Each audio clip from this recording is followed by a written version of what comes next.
Amy, let me tell you about a magical place that is so exactly designed to be enclosed space, year-round fun for the whole family that I bet you already know what I'm going to say before I even say the name. Let's say it together on 3. 1, 2, 3. Great Wolf Lodge. You got it, Amy. My kids loved Great Wolf Lodge when we went. You probably already know that it has a huge indoor water park with a wave pool, lazy river, a bunch of massive water slides. But then your pack can hit the other attractions because wait, there's more. Great Wolf Lodge has adventure-packed attractions like Magi Quest, a live-action game kids can play throughout the lodge, plus the Northern Lights Arcade. Spent some quality time there, so your kid who loves the lazy river and your kid who loves fantasy games will both have a great time. Great Wolf Lodge also offers great dining options and complimentary daily events like nightly dance parties, all under one roof. Unpack the car once and you're settled in to have fun. And with 22 lodges across the country, you're always a short drive away from adventure. We've both had such great times at Great Wolf Lodge, so bring your pack together at a lodge near you. Learn more at greatwolf.com and strengthen the pack. Hello, everyone, and welcome to Fresh Take from What Fresh Hell, laughing in the face of motherhood. This is Margaret. And this is Amy, and today we're talking to Anya Kamenetz. She's an education correspondent for NPR, where she also hosts a podcast on parenting called Life Kit for Parents, which offers research-based strategies for real issues families face. Kamenetz is the author of several acclaimed books on learning and the future, including The Art of Screen Time, How Your Family Can Balance Digital Media and Real Life, and The Test, Why Our Schools Are Obsessed with Standardized Testing, But You Don't Have to Be. Anya's latest book is The Stolen Year, How COVID Changed Children's Lives and Where We Go Now, which is what we'll be discussing today. Anya lives in Brooklyn, New York with her husband and 2 daughters. Welcome, Anya. Thanks so much for having me. We've spent a lot of time with our listeners over the past almost 2.5 years, talking about this incredible moment that all of us are in as parents. And we've spent a lot of time, as we should, I think, coping, getting one another through it, telling ourselves that this is going to be okay, that we're going to survive this, that our kids will survive this, that there are silver linings, that it's going to be okay, that kids are resilient. But now I guess that we're kind of coming to the other side of this. I think it is important to kind of take stock of what this has cost our children. So what brought you to write this book? Yeah, I think that's exactly right. I'm hoping that this is the moment that we really start to look honestly at what the pandemic has done to kids and to families, because if not now, I'm worried it's going to get buried forever. So when the pandemic started, I was right here in my tiny home office. I had 2 kids at home. They were 3 and 8. At the time, we were very lucky to have part-time childcare with a neighbor. We were in a bubble with a neighbor who was willing to step in a few hours a day. So we weren't totally, just buried with 2 kids and 2 full-time jobs. But I was an education correspondent for NPR at the time. I had the privilege of the vantage point, and I knew the research to say that when you close schools, it's a really big deal.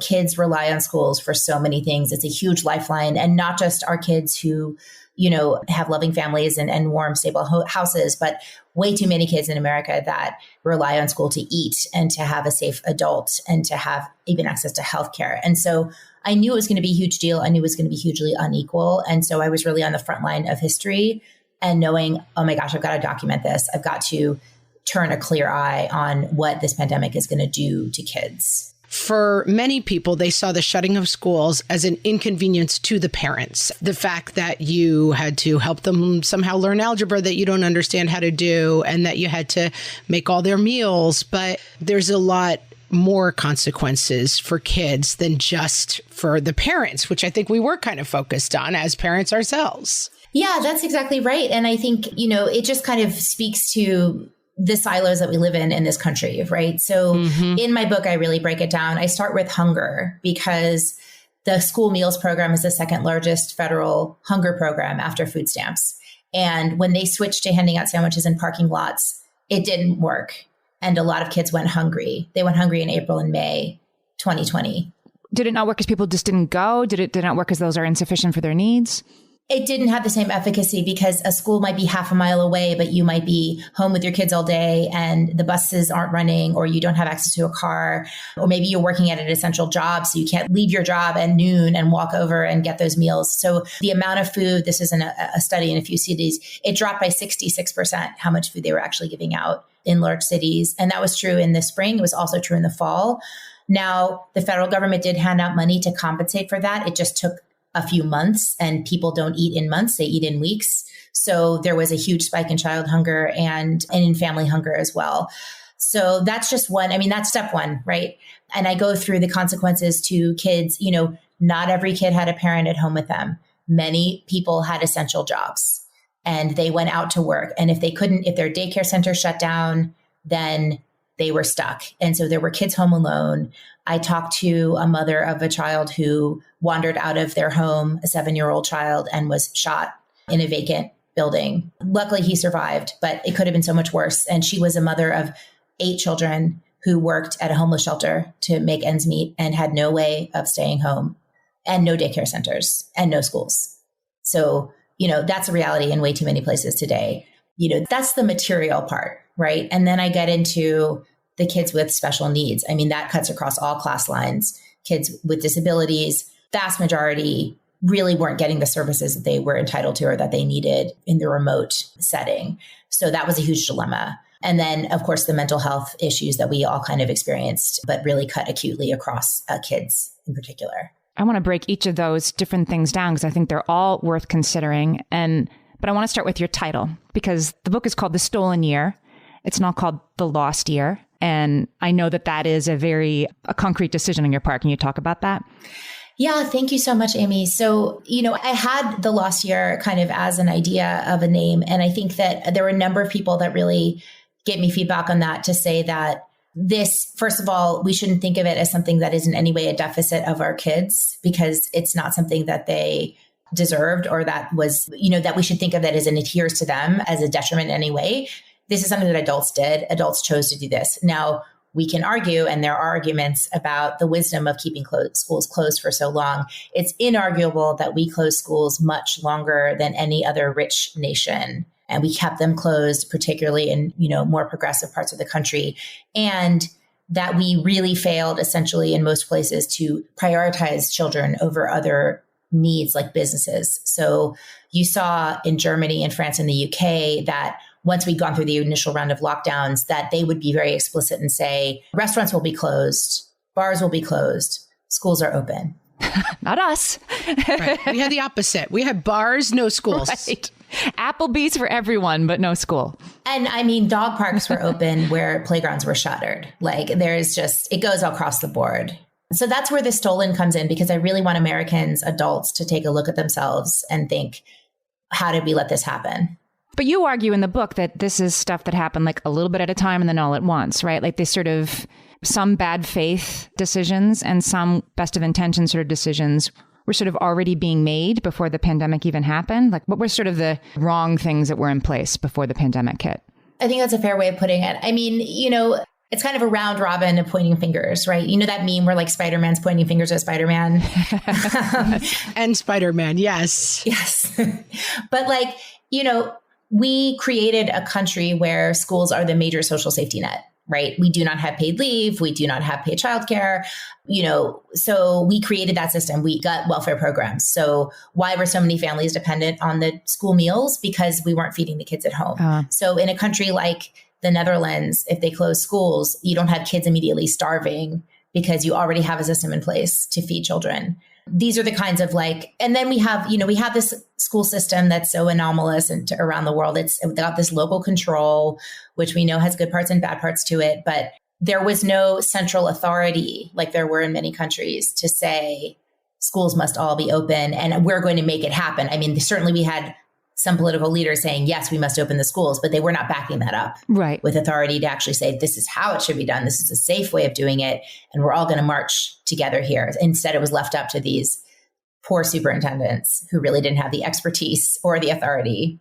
Right. And then became kind of the front lines in terms of dealing with people and their feelings about it, right? That there was no kind of leadership coming. And so these poor people who signed up to be on the school board were suddenly just getting these waves from all sides about what horrible people they were. And they're like, I thought I was just going to help make my kids' school a little bit better. Yeah. I mean, all of the biggest cities in the country, their superintendents left during the pandemic year. It's a pretty clear statement that it became an impossible job. And the same thing with the school board. I'm surprised anybody wants to run for a school board in America at this point. Yeah. We're talking to Anya Kamenetz. She is the author of the new book, The Stolen Year, and we'll be right back. For some of us, tax season is one of the only times that we look at our finances fully. And once it's over, well, that was terrible. And it is completely understandable not to want to think about it for another whole year. But using Monarch and being intentional with your finances in an ongoing way helps you see where your money is going and how you can put your refund to best use. We are here to tell you, simplify your finances with Monarch. Monarch is the all-in-one personal finance tool designed to make your life easier. It brings your entire financial life, budgeting, accounts and investments, net worth, and future planning together in one dashboard on your phone or laptop. Feel aware and in control of your finances this tax season and get 50% off your Monarch subscription with code FRESH. As you know, my husband and I are preparing to send, 3 kids off to college, and I cannot tell you how helpful Monarch has been in showing us our full financial picture, helping us to track our spending and reach important savings milestones. Our weekly meeting, Amy, it's now run by Monarch. Love it. Achieve your financial goals for good with Monarch, the all-in-one tool that makes money management simple. Use code FRESH at monarch.com for half off your first year. That's 50% off at monarch.com, code FRESH. All my kids learned to swim when they were little. It was super important to me that they be confident and safe in the water.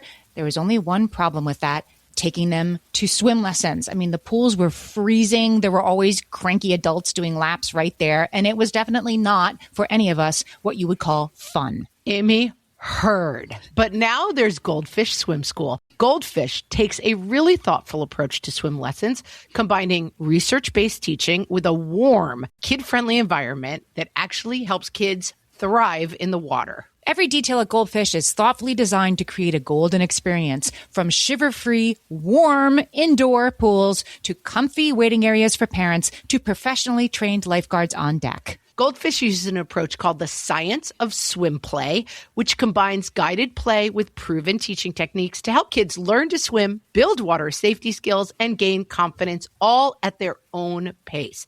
Lessons are designed to meet kids exactly where they're at. If you've been thinking about swim lessons or just wondering where to start, this is a great opportunity. Right now, Goldfish Swim School is offering a waived membership plus your child's first lesson free at participating locations. Just visit goldfishswimschool.com/free to find a location near you and enroll using promo code FREE. That's goldfishswimschool.com/free, promo code FREE.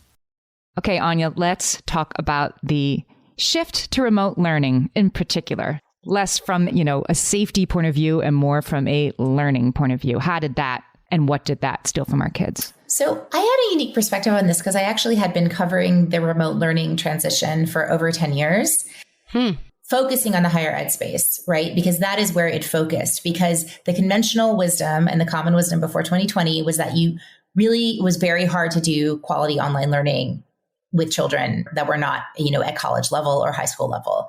And there are very good reasons for this. I mean, children they start out as completely physical, tactile learners exploring the world around them. And they gradually gain the ability to do more abstract learning and more sit-down learning, but it's always more optimal for them to be in a space, interacting, using their bodies, having multiple learning modalities, and in a social environment. I mean, kids are social. They learn not only from their teachers or from their peers. And so when you strip all of that away and you put it into a 2D environment, it is so detrimental. And I think that we saw all of the challenges with it. We certainly saw kids who, developed a form of ADD and were really, just found it impossible to attend to online learning. We also saw kids that were despondent. So this is something I learned. I got cold called throughout the pandemic year by clinicians who work with children just to tell me, as a journalist, please cover this. the kids are not okay, right? Yeah. And specifically on the issue of remote learning, saying, kids without that social reinforcement and without the sociality of school were just despondent. They lost their reason for being in the world because it just was like they're doing homework all day. It's so quiet. They're totally alone. Their teachers just like screen talking to them and they can't comply. It's not just that they don't want to comply. It's that they can't really comply because we're asking them to do something that's not developmentally appropriate. And I saw from my end watching it as a parent that teachers who I know, I've been in their classrooms and they're very like, high five, hey God, they have a fun classroom environment and a lot of their learning is done through storytelling and visuals. And they suddenly became completely different teachers themselves online because now they're doing crowd control with 20 boxes where it's like, no, to put your cat away. We don't want to see your cat. We're talking about, and that their whole style of learning fell away and learning became just joyless and kind of, all right, can I cram any knowledge through this screen while screaming at 4 different kids who are like eating sandwiches and showing off their dogs? And it all fell apart. It didn't work. And online learning was never meant to be 22 kids on camera with one teacher. It's insane. That's exactly right. And I mean, that's very important that you point that out because the disconnect between the effort that teachers were putting forward and what students were actually getting on the other side led to so much resentment on both sides and so much burnout. Oh, absolutely. Yeah. And then the next step was, okay, so now we're going to do something where 8 kids are home because they have to be, because their parents need them to be, whatever. And 12 kids are in the classroom and the teacher is going to teach to both at once. They're going to run 2 lesson plans. I mean, even more, let's make this even more impossible. That didn't go great. Right. That was also not great. Yeah. One of the teachers I talked to described that as juggling with knives. And one of the surveys that I found said that parents whose kids were in hybrid, where they were sometimes at home and sometimes at school, they were more worried even than the remote parents about how far behind their kids were because it was so disjointed. There was no way to continue a common thread between the in-school days and the out-of-school days. What does the research show about on the other side of this? Are we starting to see, yes, kids are 6 months behind, 2 months behind? What are we finding out? Oh my God, the missed learning is massive. I mean, the gaps are massive and they're just as you'd expect. So the longer the kids spent time at home, the more behind they are where you'd expect. The gaps are larger among groups that are already disadvantaged, groups that are low income, English language learners, it's major, African-American kids, it's major. So that, it follows existing inequities and it's huge. I mean, the conventional wisdom before the pandemic, there was research on school stoppages and what that did to learning. And one of the biggest was in New Orleans after Katrina. Public schools were closed down for months. And most of the kids enrolled in other schools elsewhere, but they all had gaps in learning, ranging from a few weeks to a few months. And it took 2 years for those kids to resume their trajectory that you would expect, 2 years of learning. But the problem that we're in now is that, so you would expect to start to see by the end of this coming school year that kids would quote unquote catch up. However, this past school year, I don't know if you guys noticed, Omicron, quarantines, absenteeism, it wasn't a recovery year. It wasn't an all else equal year. We definitely noticed, for the record, we did. Like if it hadn't been for the 2020 school year and the 2021 school year, the 2022 school year would have been the worst school year. Oh, good point. And I think sometimes when we talk about inequities, it feels sort of like, oh, yes, inequities, it's a thing that we understand exists in our universe. But I feel like in COVID, I have a child who has special educational needs, an IEP, who has an aide at school who makes sure that he stays focused during his learning. That person became me, and my husband was working full time. I have a job that allows me to be very flexible with my time. But I had to just say for my 2 other kids, you're on your own, and however you fall behind is however you fall behind. Now, if I had more resources, might I have tried to hire somebody to come in and fill that role? Maybe I would have. But my children fell more behind, because we didn't have another person helping, which many people chose to do who had the resources to do. And I had one kid who was pulling many of our familial resources. So we have an inequity in our home, and then we have an inequity with the people who are getting tutors and making sure and have whatever resources they need to keep their kids marching forward. And I'm in the top, like, I don't know what percent, elite percent of people dealing with this. And so inequities is not just sort of a word I want us to use as like, oh yeah, inequities.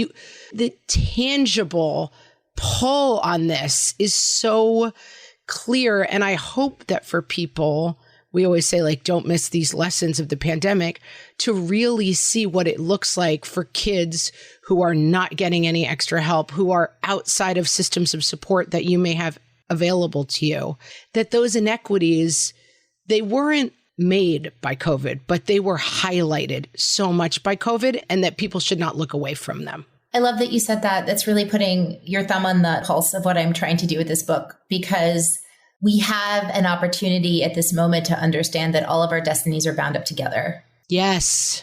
You know, your kids all matter equally, and so do the kids down the block.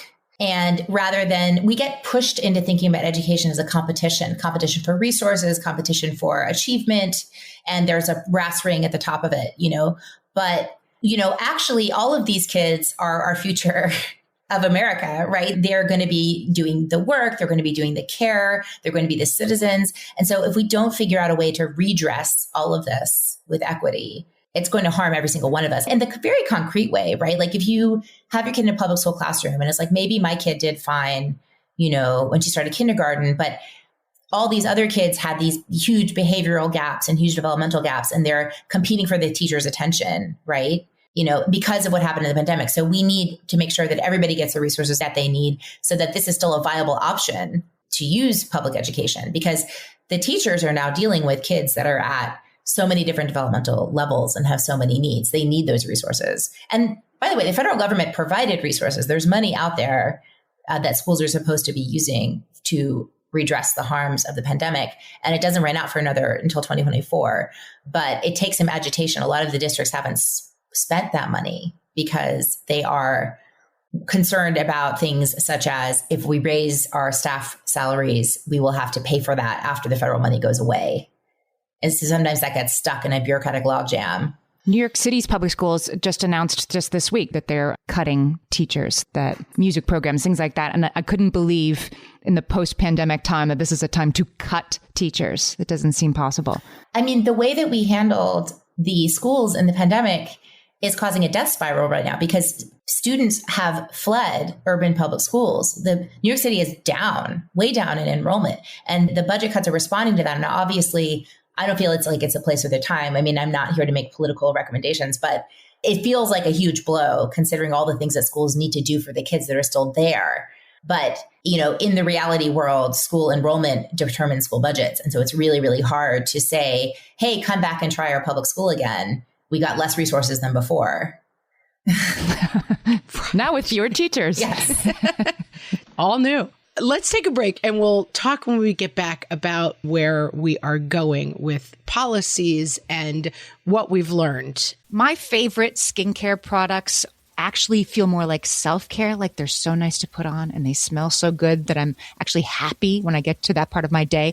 And I swear that is how I feel about Osea's anti-aging body balm. Amy, you are usually the lotions and potions queen on this podcast, but I have to say, hard agree. Osea's anti-aging body balm is a liquid silk body balm that combines the lasting hydration of a lotion with the firming power of a serum, leaving skin smoother and firmer. This body balm is clinically tested and designed to deliver visible results you can see and feel. So we've gotten to use this product for a couple of months now, and I swear I have really noticed firmer and smoother skin, like on the back of my hands. It's like getting a mini spa treatment from head to toe. Get a spring-worthy glow with clean, clinically tested skincare from Osea. And right now, we have a special discount just for our listeners. Get 10% off your first order site-wide with code FRESH at OseaMalibu.com. That's 10% off your first order with code FRESH at OSEAMalibu.com. Amy, when I'm having a good hair day, it usually makes my whole day better. And that's why on every day, I'm taking Nutrafol. Nutrafol is the #1 dermatologist-recommended hair growth supplement brand, and it's the #1 hair growth supplement brand personally used by dermatologists. Nutrafol's hair growth supplements are peer-reviewed, NSF certified for sport, and clinically tested. Nutrafol offers multiple formulas for men and women, tailored to different life stages and lifestyle factors, so you get support that's actually right for you. Adding Nutrafol to your daily routine is easy. Order online, no prescription needed, with automated deliveries and free shipping to keep you on track. Let your hair be one less thing to worry about. See visibly thicker, stronger, faster-growing hair in 3 to 6 months with Nutrafol. For a limited time, Nutrafol is offering our listeners $10 off your first month subscription and free shipping when you visit Nutrafol.com and enter promo code LAUGHING. That's Nutrafol.com, spelled Nutrafol.com, promo code LAUGHING.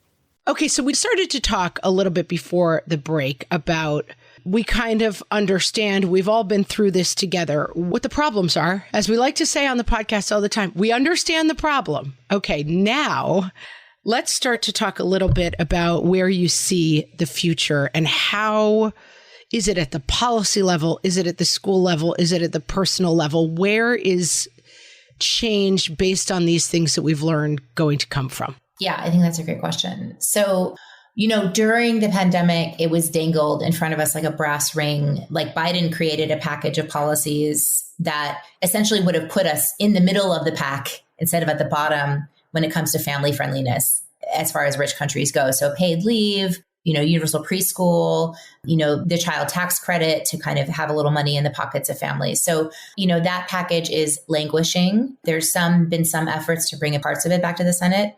So I don't think it's totally dead. I think there's a new policy conversation going on at the federal level. I think the area where there's the biggest reason for hope to me is honestly mental health, because there's such a level of awareness like we've never seen before of the crisis in kids' mental health, which does predate the pandemic. And the crisis in kids' mental health is accompanied by a huge lack of just practitioners and beds, right? So these are very concrete issues. Now, fascinatingly, as part of the gun reform package, right, we just passed a whole new tranche of mental health funding for children in Congress, children in schools. And so I think there's really an opportunity. And for people who are in that field, they're kind of saying, yes, like this is our time. We've got to train people, build up a pipeline. We've got to raise this awareness of mental health as a public health issue. And there's so much, the interesting thing about mental health versus like physical health is like, when people have to deal with like limping, right? You don't have a bunch of people saying like, oh, you're not limping, you're fine. Like just walk it off, or like, get over it. I'm afraid to tell people that I'm limping. So I'll just, wear no shoes for a while and hope it goes away. We have that stigma and that lack of conversation, which I feel like really changed during the pandemic. Mm-hmm. I heard so many more families talk about their kids' mental health and share these stories, and things that used to be in whispers are now being talked about out loud. And I feel like that's all to the good. And when you say mental health, it's another term that like we hear a lot. Yeah. How does that manifest? Is that psychologists in schools? Is that hospital programs? I mean, if our children in our world, in our home are having mental health struggles, this money that's for quote unquote mental health, it feels sort of like, how does that actually filter down and is something that we see in our day-to-day lives? Yeah, that's a really important question. So the funding can be used to hire school counselors and school psychologists. Okay. It can be used to form partnerships with local organizations to do referrals in case someone needs, generalized therapy outside of what a school counselor can offer. It also can be used for training and wellness within the schools. And so one approach that I found was really impressive. I talked to a lot of children's bereavement experts during the pandemic, because we have to remember, right, that the pandemic orphaned and bereaved like over 200,000 children in the United States. And they sort of really talked about the benefit actually of having just people be aware within the school setting. So teachers understanding the signs, understanding what to look for, how to do referrals, and how to be sensitive to kids' states of mental well-being, kind of as the first responders.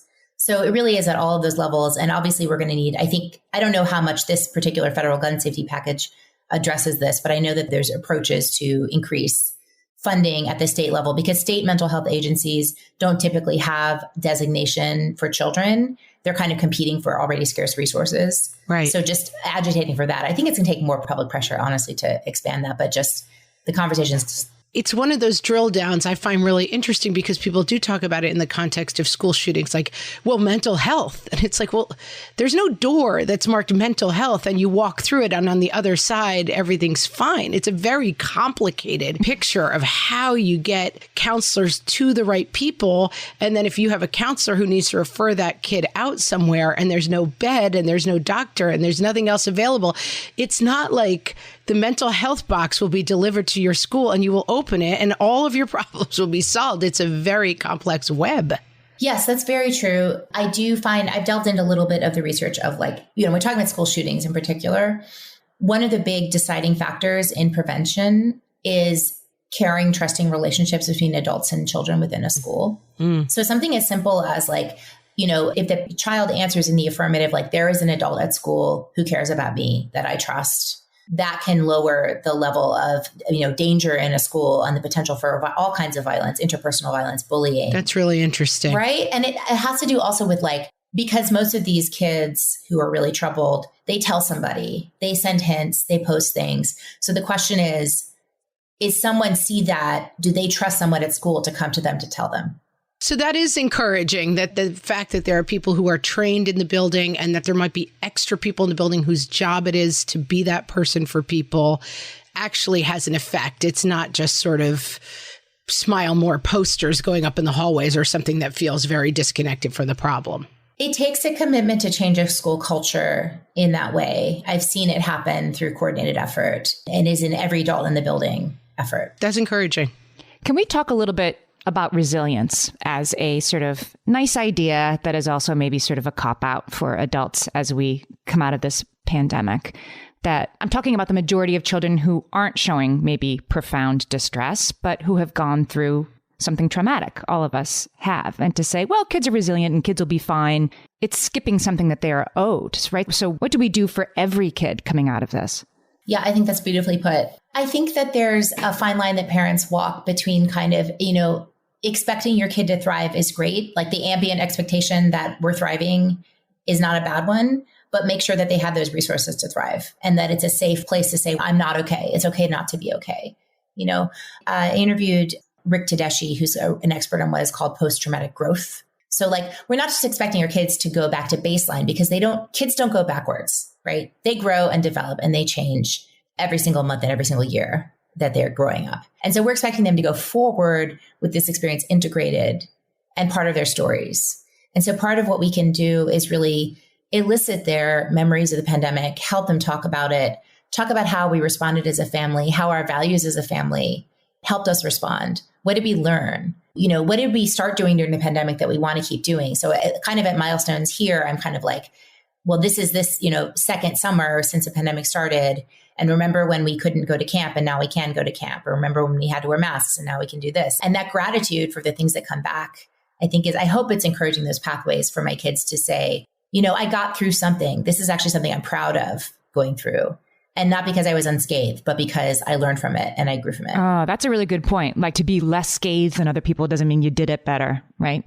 That's right. There's so many good resources in this book, but it also, I really found it gave me permission to take a moment and say, this really was bad. I've had incidents that happens with my kids. We had a specific incident that was extremely traumatic in our school, in our town. And we had counselors come in and help us through it. And there was this acknowledgement of we all are supposed to stop what we're doing and take time to recover from this thing that has happened.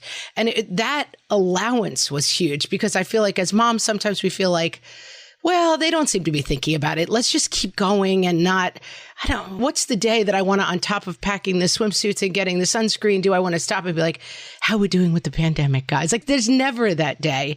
But I think that this book really gives you permission to say, oh yeah, this was a big deal. And it's okay to have these conversations. And my kids probably want to have these conversations. It's funny. I experienced this myself just recording the audiobook a couple of weeks ago. And just taking myself through the timeline and being like, oh my God. That was hard. That was hard. That was really hard. And, it was so intense. And sometimes it becomes like a blur. So I think there's a lot to that. And I really do hope that it is an opportunity for people to reflect. I hope that people read it, with friends in book groups where they can have those conversations about, because a lot of times I feel like we did have revelations. We had realizations during the pandemic. It was a chance to think about what's really important to us in our lives. That's what emergencies give us. And so just to revisit that alone, hopefully will be helpful. That's a great idea. This would be a great book club book to sit around and discuss what happened with you. It would be a great opportunity to process it with friends. We've been talking to Anya Kamenetz. Her new book is The Stolen Year, How COVID Changed Children's Lives and Where We Go Now. So tell us, Anya, where we can find you and your work. Yeah, you can find me on Twitter at Anya1Anya. My NPR contributions are on npr.org. And I hope you'll visit my website, anyakamenetz.net, for all of the book tour information and the other stuff as the book comes out. Great. And we will link to all of those places in our show notes so you can find them easily. And Anya, thanks so much for talking to us today. This was a great conversation. Thank you so much for having me. I really enjoyed it. Thanks, Anya.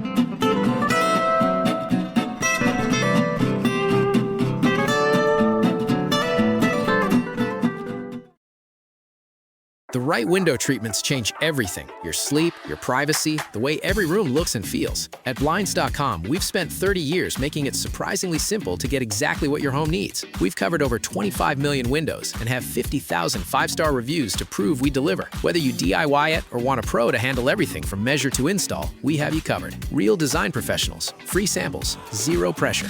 Right now, get up to 40% off site-wide, plus get a free professional measure at Blinds.com. Rules and restrictions apply.